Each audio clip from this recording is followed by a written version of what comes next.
नीतीश कुमार जी की जो कुंडली है वो वृश्चिक लग्न की कुंडली है और वृश्चिक लग्न में वो मंगल का उसका स्वामी होता है। ऐसे में वर्तमान में उनकी कुंडली की लग्न कुंडली की अगर हम बात करें तो उसमें उनकी राहु की महादशा चल रही है और उसके साथ शुक्र की अंतर्दशा आई है, उसके साथ ही बुध की पर्यंतर दशा चल रही है। चूंकि 1 मार्च उसे लेकर के उनके सूर्य के 6ठे भाव में है और इस दौरान जो है सो उनके लिए बहुत अच्छा सिद्ध हो रहा है। क्योंकि मार्च के महीने में ही उनका जन्म है, मार्च के महीने में ही उन्होंने पहली बार सीएम पद की दावेदारी ली थी और मार्च के महीने में ही उन्होंने राज्यसभा के लिए नामांकन दर्ज किया है। उनकी कुंडली की अगर बात करें तो आगे भी उनके पद में वृद्धि के आसार बन रहे हैं।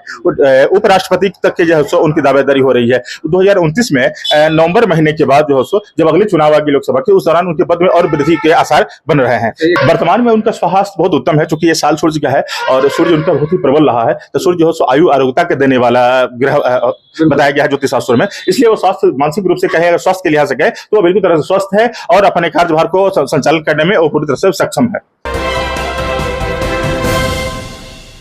नमस्कार, सिटी पोस्ट लाइव देख रहा है, मैं हूं आपके साथ उत्तम झा। देखिए, बिहार के मुख्यमंत्री नीतीश कुमार आज राज्यसभा का नॉमिनेशन भरते हैं। ऐसे में हमारे साथ आचार्य राकेश झा, इनसे बातचीत करेंगे। सीएम नीतीश कुमार का जो कुंडली है आपने उसका अध्ययन किया है, क्या कुछ कहते हैं ग्रह नक्षत्र जो है? जी, नीतीश कुमार जी की जो कुंडली है वो वृश्चिक लग्न की कुंडली है और वृश्चिक लग्न में वो मंगल का उसका स्वामी होता है। ऐसे में वर्तमान में उनकी कुंडली की लग्न कुंडली की अगर हम बात करें तो उसमें उनकी राहु की महादशा चल रही है और उसके साथ शुक्र की अंतर्दशा आई है, उसके साथ ही बुध की पर्यंतर दशा चल रही है। चूंकि 1 मार्च उसे लेकर के उनके सूर्य के 6ठे भाव में है और इस दौरान जो है सो उनके लिए बहुत अच्छा सिद्ध हो रहा है। क्योंकि मार्च के महीने में ही उनका जन्म है, मार्च के महीने में ही उन्होंने पहली बार सीएम पद की दावेदारी ली थी और मार्च के महीने में ही उन्होंने राज्यसभा के लिए नामांकन दर्ज किया है। अगर हम राहु की बात करें तो यह पद प्रतिष्ठा दिलाने वाला होता है और स्थान परिवर्तन का भी योग के लिए कारक होता है। वहीं अगर हम शुक्र की बात करें तो शुक्र वैभव ऐश्वर्य देने वाला है। बुध की अगर हम बात करें तो वह कुशाग्र बुद्धि के साथ साथ वह वाणी का कारक होता है, इसलिए वो हमेशा से जनता के दिलों पर राज करते आए हैं, चाहे अपने कार्यकर्ता के दिलों पर भी राज करते आए हैं। और मार्च के महीने में ही उनके लिए नामांकन दर्ज करना ये उनकी प्रतिष्ठा और पद में वृद्धि के आसार बढ़ा रहे हैं। ऐसे में नीतीश कुमार के लिए यह मार्च का महीना बहुत ही उत्तम और सिद्ध हो रहा है। नीतीश कुमार के लिए मार्च महीना काफी शुभ है। जी बिल्कुल बिल्कुल बिल्कुल।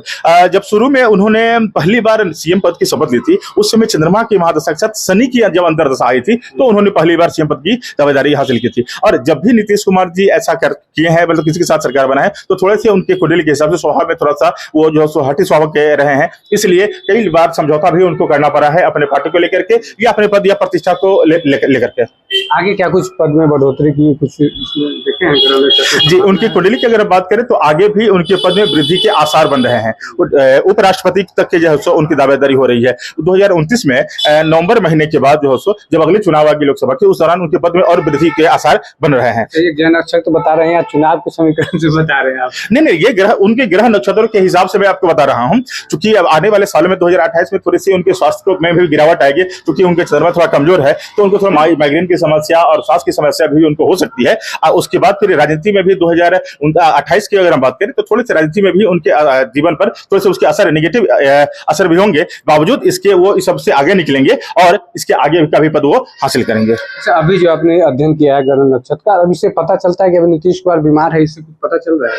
वर्तमान में उनका स्वास्थ्य बहुत उत्तम है, चूंकि ये साल सूर्य का है और सूर्य उनका बहुत ही प्रबल रहा है। तो सूर्य जो है आयु आरोग्यता के देने वाला ग्रह बताया गया है ज्योतिष शास्त्र में, इसलिए वो स्वास्थ्य मानसिक रूप से कहें, अगर स्वास्थ्य के लिहाज से कहें तो वो बिल्कुल तरह से स्वस्थ है और अपने कार्यभार को संचालन करने में वो पूरी तरह से सक्षम है। सबसे मजबूत ग्रह कौन सा है नीतीश कुमार का? नीतीश कुमार जी की अगर हम बात करें तो उनका सारे जो ग्रह है वो जो अच्छे हैं, लेकिन उसमें भी जो बलिष्ठ ग्रह हैं वो सूर्य है, राहु है, उनका शुक्र और बुध ग्रह बहुत, साथ में गुरु, ये 5 ग्रह उनके लिए बहुत शुभकारी और सिद्धकारी सिद्ध हो रहा है। मंगल कैसा है? मंगल थोड़े से राजनीति को लेकर के थोड़े से उतार चढ़ाव वाले हैं, लेकिन उसमें भी बाकी ग्रहों की दशा के कारण मंगल के प्रभाव थोड़ा कम हो जाता है। तो चूंकि जो मैंने आपको पहले बताया थोड़ा सा हठी स्वभाव है, ये मंगल के कारक ही ऐसा होता है, लेकिन बाकी ग्रहों की दशा के कारण वो अपनी बात को रखने में सफल हो जाते हैं। ठीक है, हमारे साथ आचार्य राकेश झा थे। सीएम नीतीश कुमार के कुंडली का इन्होंने अध्ययन किया है। ग्रह नक्षत्र क्या कुछ बताते हैं और आने वाले भविष्य में वो कहाँ तक पहुंचेंगे। इन्होंने बताया कि उपराष्ट्रपति भी बन सकते हैं 2028 का जो साल होगा वो सीएम नीतीश कुमार उस दौरान बीमार भी पड़ सकते हैं, लेकिन उपराष्ट्रपति पद तक पहुंचने की जो संभावना है वो ग्रह नक्षत्रों के द्वारा जो है वो पता चल रहा है। बहुत बहुत धन्यवाद।